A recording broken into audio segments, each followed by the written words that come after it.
नमस्कार दोस्तों, स्वागत है आपका आज के मुख्य समाचार में, जिसमें सबसे पहली और बड़ी खबर में आपको बताएंगे कि संविधान खत्म करना चाहती है केंद्र सरकार। भाजपा सांसद के बयान पर राहुल गांधी ने किया पलटवार। दूसरी खबर में जिक्र होगा कि बेरोजगारी से पेपर लीक तक बीजेपी को घेरने का प्लान। कांग्रेस 5 गारंटी पर लड़ रही है चुनाव। और इसी के साथ आगे आपको बताएंगे कि चुनाव आयुक्त अरुण गोयल ने क्यों दिया इस्तीफा। जयराम रमेश बोले इसके पीछे 3 वजह तो नहीं, लड़ने जा रहे हैं चुनाव। यही दोस्तों आपको बता दें कि अपनी गरिमा बचाए सुप्रीम कोर्ट, चुनावी बॉन्ड पर एसबीआई के द्वारा समय मांगने पर बोले कपिल सिब्बल। और इसी के साथ खबर में आगे जिक्र होगा कि वो चुनाव आयोग को अपने ही लोग से भर देंगे। अरुण गोयल के इस्तीफे पर कपिल सिब्बल का भाजपा पर निशाना। दोस्तों इसी प्रकार की तमाम बड़ी खबरें आपके लिए लेके आए हैं, लेकिन उससे पहले अगर आपको भी ऐसा लगता है कि चाहे कोई कितनी भी कोशिश कर ले, 2024 में होने वाला है बड़ा बदलाव, और अगर आप भी इंडिया का समर्थन करते हैं तो रोज की इस प्रकार की खबरों के लिए वीडियो को लाइक और चैनल को सब्सक्राइब करके बेल आइकन दबाइए और कमेंट में लिखिए जय हिंद। रुक करते हैं सबसे पहली और बड़ी खबर की तरफ। संविधान खत्म करना चाहती है भारतीय जनता पार्टी, और यहां पर भाजपा सांसद के बयान पर राहुल गांधी ने कर दिया पलटवार। जी हां दोस्तों, कर्नाटक के भाजपा सांसद अनंत कुमार हेगड़े के बयान के सामने आने के बाद ही विवाद खड़ा हो गया है। सांसद अनंत कुमार हेगड़े के बयान में कहा उन्होंने कि संविधान के अधिकांश हिस्से को फिर से लिखने की जरूरत है, और इस मामले में विपक्ष अब भाजपा पर लगातार हमला बोल रहा है। इसी कड़ी में पूर्व कांग्रेस अध्यक्ष और सांसद राहुल गांधी ने भाजपा पर निशाना साधा है। राहुल गांधी ने आरोप लगाया है कि पीएम मोदी और भाजपा संविधान को खत्म करना चाहती है। राहुल गांधी ने भाजपा और पीएम मोदी के साथ साथ आरएसएस पर भी हमला बोला। राहुल गांधी ने कहा कि भाजपा सांसद का बयान कि उन्हें 400 सीट संविधान बदलने के लिए चाहिए, नरेंद्र मोदी और उनके संघ परिवार के छिपे हुए मंसूबों का सार्वजनिक ऐलान है। और वहीं नरेंद्र मोदी और भाजपा का अंतिम लक्ष्य बाबा साहेब के संविधान को खत्म करना है। उन्हें न्याय, बराबरी, नागरिक अधिकार और लोकतंत्र से नफरत है। समाज को बांटना, मीडिया को गुलाम बनाना, अभिव्यक्ति की आजादी पर पहरा और स्वतंत्र संस्थाओं को पंगु बनाकर विपक्ष को मिटाने की साजिश से वो भारत के महान लोकतंत्र को संकीर्ण तानाशाही में बदलना चाहते हैं। और हम आजादी के नायकों के सपनों के साथ ही षड्यंत्र सफल नहीं होने देंगे, और अंतिम सांस तक संविधान से मिले लोकतांत्रिक अधिकारों की लड़ाई लड़ते रहेंगे। संविधान का हर सिपाही, विशेष रूप से दलित, आदिवासी, पिछड़े और अल्पसंख्यक जागें और अपनी आवाज उठाएं। इंडिया आपके साथ है। दोस्तों रुक करते हैं अगली ब्रेकिंग न्यूज की तरफ। बेरोजगारी से पेपर लीक तक बीजेपी को घेरने का प्लान तैयार। कांग्रेस 5 गारंटियों पर लड़ रही है 2024 का लोकसभा चुनाव। जी हां दोस्तों, मुख्य विपक्षी दल कांग्रेस ने आगामी लोकसभा चुनाव के लिए बेरोजगारी, पेपर लीक और अतिरिक्त रोजगार सृजन को अपना प्रमुख मुद्दा घोषित किया है। दोस्तों आपको बता दें कि कांग्रेस प्रदेश अध्यक्ष करण माहरा ने शनिवार को कांग्रेस भवन में आयोजित पत्रकार वार्ता में बताया है कि पार्टी के राष्ट्रीय अध्यक्ष मल्लिकार्जुन खड़गे और पूर्व राष्ट्रीय अध्यक्ष राहुल गांधी ने लोकसभा चुनाव के लिए देश के सामने 5 प्रमुख गारंटियां प्रस्तुत की हैं।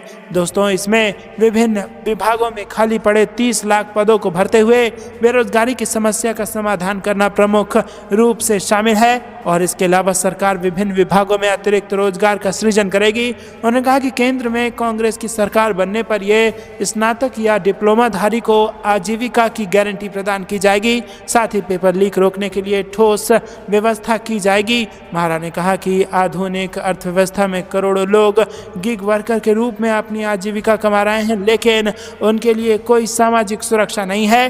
कांग्रेस ने इस वर्ग के कल्याण को भी अपने प्रमुख एजेंडे में शामिल किया है, और इसके साथ ही रोजगार सृजन को बढ़ावा देने के 5 करोड़ रुपए का कॉर्पस फंड बनाया जाएगा। यहाँ उपाध्यक्ष मथुरा दत्त जोशी, महासचिव समेत कई सारे वरिष्ठ नेता मौजूद रहे।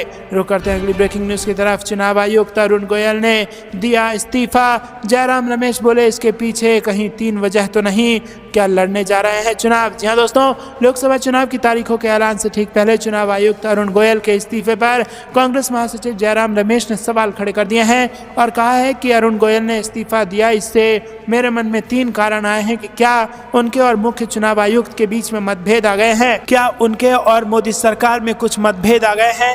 मेरे मन में ये भी सवाल आया कभी कभी कि कलकत्ता हाई कोर्ट के जस्टिस के इस्तीफा देकर बीजेपी में शामिल हो जाने के बाद क्या इन्होंने भी बीजेपी की टिकट पर चुनाव लड़ने के लिए इस्तीफा दिया है। अगले कुछ दिनों में स्पष्टीकरण तो आएगा, लेकिन मेरे मन में ये सवाल उठे हैं। दोनों सवाल हमारे लोकतंत्र को कमजोर करता है और ये लोकतंत्र पर एक आक्रामक है। दोस्तों, अरुण गोयल ने चुनाव आयुक्त पद से शनिवार को इस्तीफा दे दिया था। उन्होंने ऐसे समय में इस्तीफा दिया है जब कुछ ही समय में देश में लोकसभा चुनाव की तारीखों का ऐलान होने वाला है। अरुण गोयल के इस्तीफे के बाद 3 सदस्यीय चुनाव आयोग में अब 2 पद खाली हो गए हैं और उनसे पहले चुनाव आयुक्त अनूप कुमार पांडे फरवरी में रिटायर हो गए थे। दोस्तों, आपको बता दें कि अरुण गोयल 1985 बैच के आईएएस अधिकारी रहे हैं और उन्होंने 18 नवंबर 2022 को स्वैच्छिक सेवानिवृत्ति ली थी। रिटायरमेंट के एक दिन बाद ही अरुण गोयल को चुनाव आयुक्त नियुक्त किया गया था और उनकी नियुक्ति को लेकर सवाल खड़े किए गए थे। रुक करते हैं अगली ब्रेकिंग न्यूज की तरफ। अपनी गरिमा बचाए सुप्रीम कोर्ट, चुनावी बॉन्ड पर एसबीआई के द्वारा समय मांगने पर बोले सिब्बल। जी हां दोस्तों, सुप्रीम कोर्ट ने हाल ही में चुनावी बॉन्ड को लेकर बड़ा फैसला सुनाया था और इसके बाद एसबीआई को चुनावी बॉन्ड खरीदने वालों की लिस्ट सार्वजनिक करने के लिए कहा था।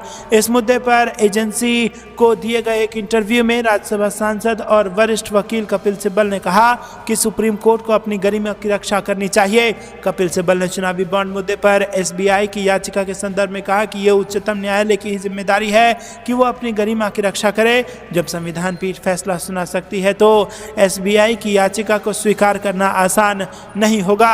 वहीं दोस्तों, आपको बता दें कि सिब्बल ने चुनावी बॉन्ड के विवरण का खुलासा करने के लिए एसबीआई द्वारा कुछ और वक्त मांगने पर कहा कि कोई किसी को बचाना चाहता है। सिब्बल ने कहा कि यह स्पष्ट है कि एसबीआई का इरादा सरकार का बचाव करना है, अन्यथा बैंक ने चुनावी बॉन्ड विवरण का खुलासा करने की अवधि 30 जून तक बढ़ाए जाने का ऐसे समय में अनुरोध नहीं किया होता जब अप्रैल मई में चुनाव होने हैं। वरिष्ठ अधिवक्ता की ये टिप्पणियां महत्वपूर्ण है क्योंकि ये ऐसे समय में की गई है जब एसबीआई के अनुरोध पर उच्चतम न्यायालय की 5 न्यायाधीशों की संविधान पीठ सुनवाई करने वाली है। चुनाव आयोग को अपने ही लोगों से वो लोग भर देंगे। अरुण गोयल के इस्तीफे पर कपिल सिब्बल का बीजेपी पर बयान। जी हां दोस्तों, लोकसभा चुनाव की तैयारियों के बीच शनिवार को चुनाव आयुक्त अरुण गोयल ने अपने पद से इस्तीफा देकर सबको चौंका दिया और उनके इस्तीफे पर राज्यसभा सांसद कपिल सिब्बल ने प्रतिक्रिया दी है। उन्होंने बताया कि कुछ गंभीर बात है जिसके आधार पर अरुण गोयल ने इस्तीफा दिया है और इसके साथ ही उन्होंने भाजपा पर भी निशाना साधा है।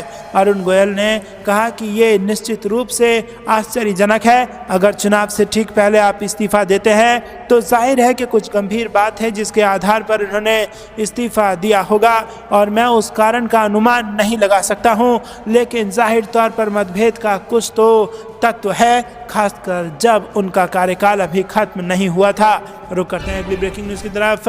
दिल्ली पहुंचे जिला अध्यक्ष से बोली प्रियंका गांधी, जाओ तैयारियां करो, अमेठी हमारा परिवार है। जी हां दोस्तों, आपको बता दें कि लोकसभा चुनाव को लेकर बड़ी खबर आ रही है। वीआईपी सीट में शुमार अमेठी लोकसभा सीट पर चुनाव की सरगर्मी तेज होने लगी है और 19 फरवरी को राहुल गांधी की भारत जोड़ो यात्रा के दौरान उमड़े जनसैलाब ने गांधी परिवार के अपने दिलों में प्यार को दिखाया। राहुल गांधी ने यहां एक जनसभा को संबोधित किया था, लेकिन अपनी उम्मीदवारी को लेकर कोई बयान नहीं दिया। पार्टी के मीडिया इंचार्ज जयराम रमेश ने इतना जरूर कहा था कि अमेठी में राहुल गांधी की वापसी का माहौल है। यात्रा के दौरान राहुल गांधी के अमेठी से चुनाव लड़ने के सवाल तो उठे, लेकिन कोई भी जवाब नहीं मिला। कार्यकर्ताओं व पदाधिकारियों ने भी राहुल गांधी के ही अमेठी से चुनाव लड़ने की बात कही। वहीं सोमवार को कांग्रेस जिला अध्यक्ष प्रदीप सिंघल की दिल्ली में प्रियंका गांधी से मुलाकात हुई और मुलाकात के दौरान जिला अध्यक्ष ने कहा कि अमेठी में संशय की स्थिति है, लोग परेशान हैं, जिस पर प्रियंका गांधी ने जिला अध्यक्ष से कहा कि जाओ तैयारियां करो, अमेठी हमारा परिवार है, परिवार का रिश्ता कायम रहेगा। अमेठी लोकसभा चुनाव में जिसे उम्मीदवार के रूप में देखना व चुनवाना व लड़वाना चाह रही है, वही लोकसभा का चुनाव लड़ेगा। रुक करते हैं अगली ब्रेकिंग न्यूज की तरफ। राहुल गांधी के लिए लगा पोस्टर, बोले और नारा लगाया कि लेंगे बदला देंगे खून भैया के बिना, अमेठी सून। जी हां दोस्तों, आपको बता दें कि कांग्रेस पार्टी ने भले ही राहुल गांधी की उम्मीदवारी का ऐलान वायनाड से कर दिया है, लेकिन अभी भी उत्तर प्रदेश में समर्थक और कार्यकर्ता राहुल गांधी की उम्मीदवारी को के लिए पोस्टर बैनर भी लगाए जा रहे हैं। अमेठी में यूथ कांग्रेस जिला अध्यक्ष की तरफ से भी एक पोस्टर लगाया गया है जिसमें लिखा गया है है, लेंगे बदला देंगे खून, भैया बिना अमेठी सून। जी हाँ दोस्तों, आपको बता दें कि केंद्रीय कांग्रेस कार्यालय के पास यूथ कांग्रेस के पूर्व जिला अध्यक्ष अभिषेक सिंह, पंकज और फिरोज आलम ने होर्डिंग लगवाई है और होर्डिंग में लिखा हुआ है कि अमेठी पुकारती है, राहुल गांधी जी आ जाइए, अमेठी का विकास रुक गया है, शुरू कराइए। इस होर्डिंग में यह भी लिखा गया है कि अमेठी लोकसभा आपके पूरे देश में सबसे ज्यादा वोट से जिताने का रिकॉर्ड बनाएगी, अपनी भूल सुधार कर पंजे पर मोहर लगाएगी। वहीं कांग्रेस के पूर्व एमएलसी दीपक सिंह ने एक्स पर लिखा कि राहुल गांधी जी हम इंतजार में हैं। रुक करते हैं अगली ब्रेकिंग न्यूज की तरफ। मोदी कहीं से भी चुनाव लड़े लेकिन सामना हमसे ही होगा, सीट बंटवारे को लेकर बोले संजय राउत। जी हाँ दोस्तों, लोकसभा चुनाव होने में कुछ ही महीने बचे हुए हैं। चुनाव को देखते हुए महाराष्ट्र में महाविकास अघाड़ी में सीट बंटवारे को लेकर बैठकों का दौर जारी है और सभी की निगाहें फिलहाल इसी पर है। सीट बंटवारे पर यूबीटी के नेतृत्व वाली शिवसेना के सांसद संजय राउत का कहना है कि वंचित बहुजन अघाड़ी उनके साथ है। लोकसभा चुनाव के लिए महाविकास अघाड़ी में सीट बंटवारे पर शिवसेना सांसद संजय राउत ने कहा कि सीट शेयरिंग हो गई है और ये प्रकाश अंबेडकर के साथ होगा। अंबेडकर और वंचित बहुजन अघाड़ी हमारे साथ है। भाजपा पर हमलावर होते हुए उन्होंने कहा कि ये लोग महाविकास अघाड़ी से बहुत डरे हुए हैं, उद्धव ठाकरे और शरद पवार से बहुत डरे हुए हैं और वो बौखला गए हैं और यहाँ 48 सीटें हैं। महाविकास अघाड़ी 40+ की तैयारी में है और हमारा मिशन सभी सीटों पर चुनाव लड़ना और जीतना है। देश की सत्ता में बदलाव की शुरुआत महाराष्ट्र से होगी, इसलिए भाजपा चाहती है कि पीएम मोदी नागपुर या पुणे से चुनाव लड़ें। दूसरा कारण ये है कि इस तरीके से वो नितिन गडकरी को टिकट भी नहीं दे सकते। रुक करते हैं अगली ब्रेकिंग न्यूज की तरफ। चुनाव से पहले हरियाणा में बीजेपी को झटका, सुबह एमपी बृजेंद्र चौधरी का इस्तीफा तो दोपहर को ज्वाइन कर ली कांग्रेस। जी हाँ दोस्तों, आपको बता दें कि हरियाणा के हिसार लोकसभा सीट से सांसद बृजेंद्र चौधरी ने बीजेपी से इस्तीफा दिया और उन्होंने सुबह ट्वीट कर पार्टी छोड़ने का फैसला किया और फिर दोपहर में कांग्रेस का हाथ थाम लिया। कांग्रेस का हाथ थामने से पहले पूर्व केंद्रीय मंत्री चौधरी वीरेंद्र सिंह बेटे बृजेंद्र चौधरी ने कांग्रेस अध्यक्ष मल्लिकार्जुन खड़गे के आवास पर उनसे मुलाकात की और उससे उनके पार्टी में शामिल होने की बात होने लगी थी। वहीं रविवार दोपहर को कांग्रेस अध्यक्ष मल्लिकार्जुन खड़गे की मौजूदगी में उन्होंने पार्टी का दामन थाम लिया। रुक करते हैं अगली ब्रेकिंग न्यूज की तरफ। आम आदमी पार्टी के दो पलटू राम 21 दिन में ही बीजेपी को बाय बाय। चंडीगढ़ मेयर चुनाव में दल बदल का सियासी खेल। जी हाँ दोस्तों, चंडीगढ़ मेयर चुनाव पूरे देश में चर्चा का विषय बना रहा। चुनाव अधिकारी द्वारा किया गया पक्षपाती कदम बीजेपी पर भारी पड़ा और अब पार्टी को पार्षदों ने भी झटका दे दिया है। जब बीजेपी का पलड़ा भारी लगा तो आम आदमी पार्टी के 3 पार्षद पाला बदल कर बीजेपी के साथ चले गए थे और सुप्रीम कोर्ट के हस्तक्षेप के बाद अब दोबारा बीजेपी बैकफुट पर है और आम आदमी पार्टी का चंडीगढ़ में मेयर बन चुका है।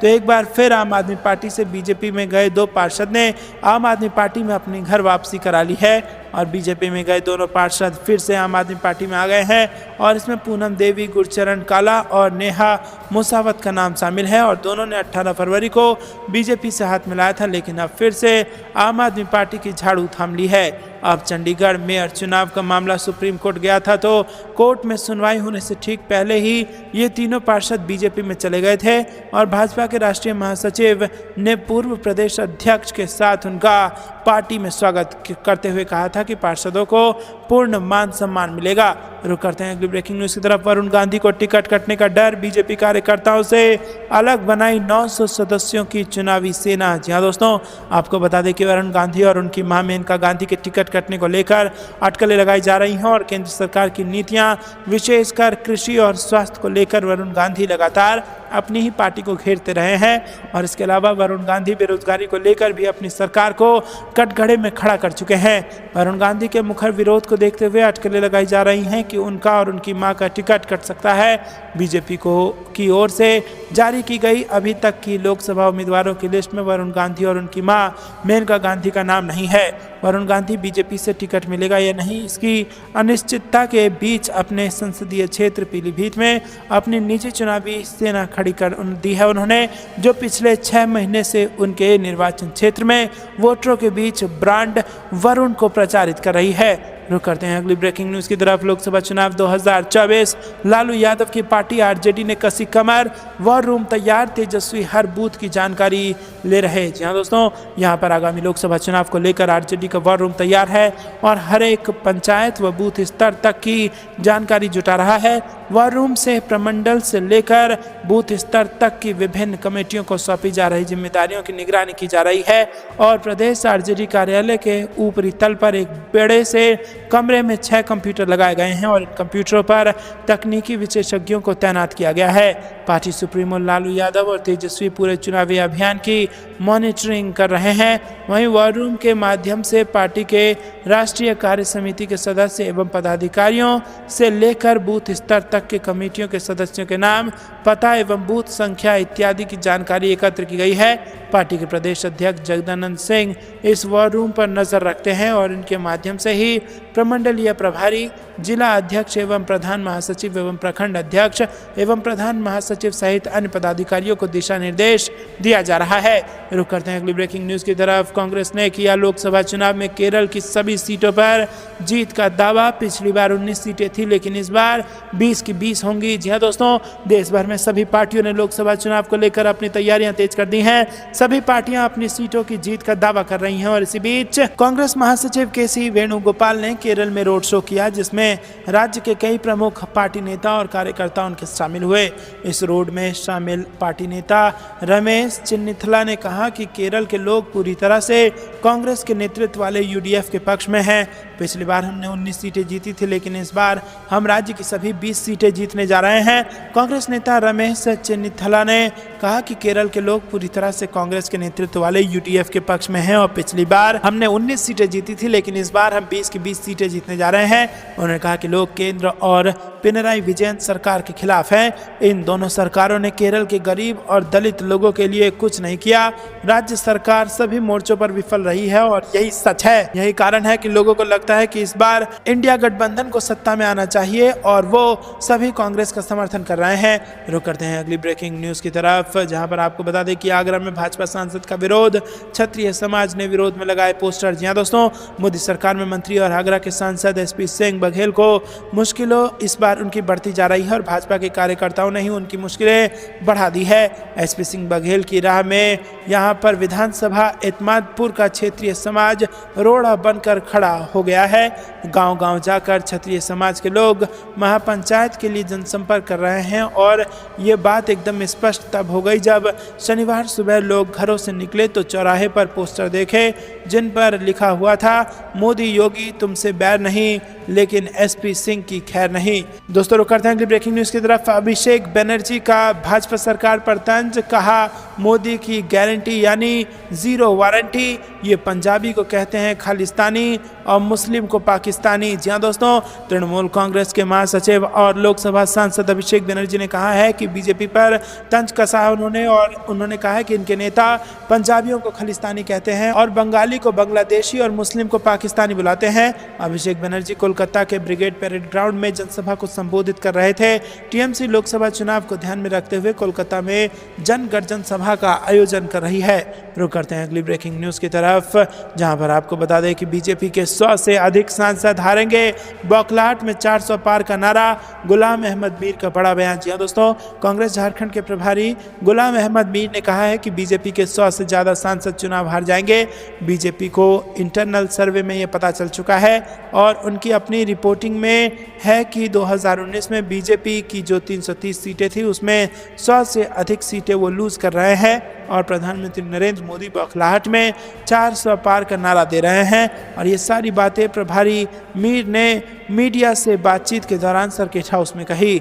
वो रांची से देवघर जाने के क्रम में गिरिडीह में रुके थे और शनिवार को देवघर के लिए रवाना हुए और उनके साथ कांग्रेस के प्रदेश अध्यक्ष राजेश ठाकुर भी थे। रुक करते हैं अगली ब्रेकिंग न्यूज की तरफ, जहां पर आपको बता दें कि बसपा, जेडीयू और भाजपा के कई नेता सपा में हो गए शामिल। अखिलेश यादव बोले, ब्रजभूषण शरण सिंह मेरे संपर्क में नहीं। जी हां दोस्तों, सपा अध्यक्ष अखिलेश यादव ने खुलासा किया है कि समाजवादी पार्टी को इलेक्टोरल बॉन्ड के माध्यम से एक बार 2.5 करोड़ रुपए मिले और ऐसा ही कुछ राशि एक अन्य बार भी मिली है। भाजपा को भी इस बारे में खुलासा करना चाहिए। रुक करते हैं अगली ब्रेकिंग न्यूज़ की तरफ, जहां पर बड़ी खबर आ रही है। गली गली में गर्जन, बीजेपी का विसर्जन, टीएमसी की रैली में ममता बनर्जी ने दिया नारा। जी हाँ दोस्तों, कोलकाता के ब्रिगेड ग्राउंड में टीएमसी की रैली में पार्टी सुप्रीमो और सूबे की सीएम ममता बनर्जी ने बीजेपी पर जमकर हमला बोला। जिस मेट्रो का उद्घाटन करने पीएम मोदी आए थे वो मैंने ही बनवाई थी, मैंने परियोजना के लिए भुगतान किया और साथ ही कहा कि एनआरसी लागू नहीं होने देंगे, आधार कार्ड की स्क्रैपिंग नहीं होगी। और इस दौरान उन्होंने चुनाव आयुक्त अरुण गोयल के इस्तीफे पर कहा कि सबसे पहले बात मैं चुनाव आयुक्त के इस्तीफे की करूंगा। और रिपोर्ट से पता चला है कि कैसे उन्होंने बंगाल पर बलपूर्वक नियंत्रण करने की कोशिश की है और चुनाव आयुक्त ने इसे स्वीकार नहीं किया है और हम इस बैठक की ओर से उन्हें सलाम करते हैं। रुक करते हैं अगली ब्रेकिंग न्यूज़ की तरफ।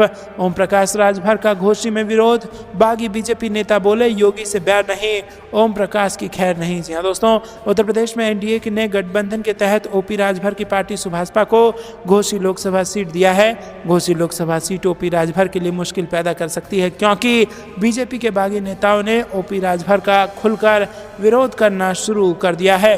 तो दोस्तों, ये थी दिन भर की सारी जरूरी और बड़ी खबरें। अंत तक बने रहने के लिए आप सभी का बहुत बहुत धन्यवाद। जानने से पहले वीडियो को लाइक और चैनल को सब्सक्राइब करके बेल आइकन दबाकर कमेंट में लिखे जय हिंद। अभी के लिए इतना ही। जय हिंद, जय भारत।